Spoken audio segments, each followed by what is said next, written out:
మీలో ఎంతమందికి meal maker curry అంటే ఇష్టం? మా ఇంట్లో అయితే చిన్నప్పటి నుంచి ఎప్పుడూ కుక్ చేసేవాళ్ళు కాదు. అండ్ ఎవరు తినరు కూడా. బట్ నేను అబ్రాడ్ వచ్చాక తినడం స్టార్ట్ చేశాను.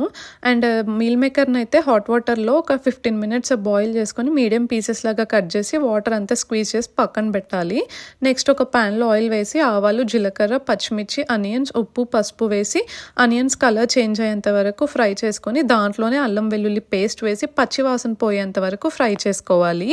అండ్ నాకైతే ఈ మీల్ మేకర్ కర్రీ తిన్న ప్రతిసారి నాన్ వెజ్ తిన్న ఫీలింగ్ వస్తుంటదనమాట. తర్వాత టొమాటోస్, కొంచెం కొత్తిమీర, కరివేపాకు వేసుకోవాలి.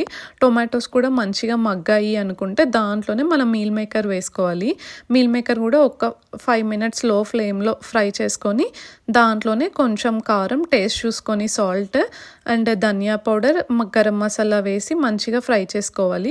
ఒకవేళ మీకు కర్రీ క్వాంటిటీ ఎక్కువ కావాలి అనుకుంటే టొమాటోస్ ఎక్కువ వేసి కొంచెం వాటర్ ఎక్కువ వేసుకుంటే మీకు క్వాంటిటీ ఎక్కువ వస్తుంది. బట్ నేనైతే ఇక్కడ ఓన్లీ 2 పీపుల్‌కి కుక్ చేస్తున్నా కాబట్టి టొమాటో ఒకటే వేసుకొని వాటర్ కూడా యాడ్ చేయట్లేను. ఫ్రై లాగా చేసుకున్నా. సో మీకు ఒకవేళ ఫ్రై కావాలంటే వాటర్ యాడ్ చేసుకోకండి.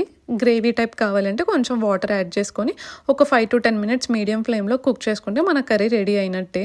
ఇదైతే బగారా రైస్‌లోకి, చపాతీలోకి సూపర్ కాంబినేషన్ అండి. సో మీకు కూడా నచ్చితే డెఫినెట్‌గా ట్రై చేయండి.